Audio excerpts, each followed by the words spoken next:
mananambal na ba ang ating mapapanood?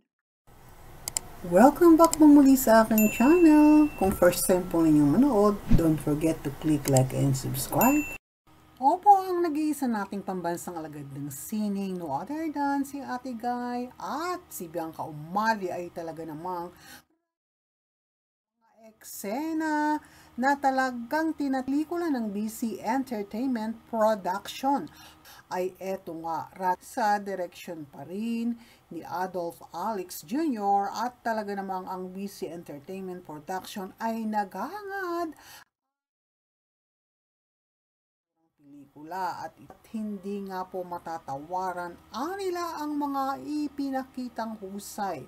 Bagamat alam natin na si Ate Guy ay Hall of Famer na, eto naman si Bianca Umali, ang ating kapuso star, ay nagpakita ng kanyang kahusayan sa pagganap at tinatayang kung ito nga ay palabas. hopefully Ingay ito muli at sinabing tapos na ang trailer ayon sa direktor na si Adolf Alex at inaasahang matuloy na nga ito pagkat ang piyeta ay nawala ng muli ang ingay at natahimik na ang pelikula at may mga pelikula ng sa November 20 na ipapalabas, ngunit ang piyeta ay hindi na naman nabanggit o kasali sa mga ipapalabas sa 20. Hindi na natin kailangan pang tanungin ang ating pambansang alagad ng sining, always the best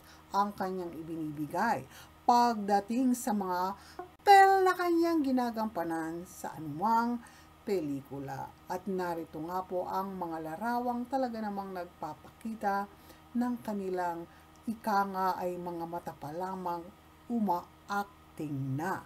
At nga po ito ay maipalabas soon sa mga matapos tumahimik ang piyeta. lamang po, maraming salamat. God bless us all. At huwag po natin kalimutan, life is beautiful. Hanggang sa muli po.